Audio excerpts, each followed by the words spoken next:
خويا هنا قال لي اللي عنده الدين كيفاه يدير. ركز معايا مليح. الدين يدخل في المصاريف.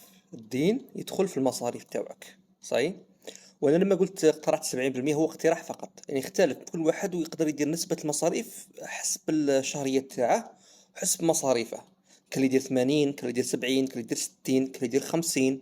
كل واحد كيف يحسب. بصح كاينه حاجة بزاف مهمة. المصاريف. كاين ثلاث انواع تاع مصاريف. ثلاث انواع تاع مصاريف. ولازم هيك نسبة تاع الشهرية تقسم عليهم. الانواع هذو. عندنا المصاريف الطارئة.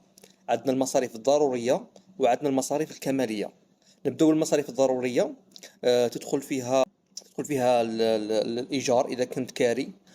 عندك إذا عندك مثلا تريسيتي، مثلا إذا عندك تخلص تريسيتي، عندك الماء يتخلص الماء، عندك التليفون يتخلص التليفون وغيرها. والطارئة تدخل فيها كيما المرض. كيما مع باش تصرى اللوطو، مثلا واحد عنده سيارة مثلا يدير اكسيدون مثلا. واحد المهم حاجة الطارئة اللي متعودش كل شهر صاي.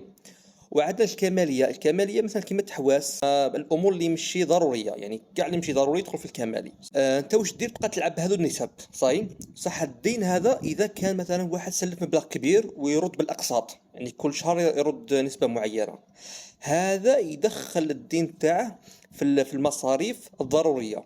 يولي كل شهر عنده مبلغ معين ينحيه. قال مليون شهريا صاي.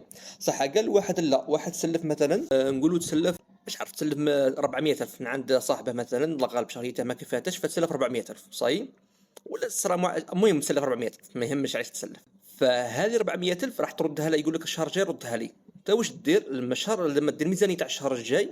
هذه 400 ألف تدخلها في المصاريف الطارئه. ماشي في الدوريه، ماشي ضروريه، المصاريف الطارئه، لان عندك الشهر هذا الشهر الجاي ما تكونش. فهمتني كيفاه؟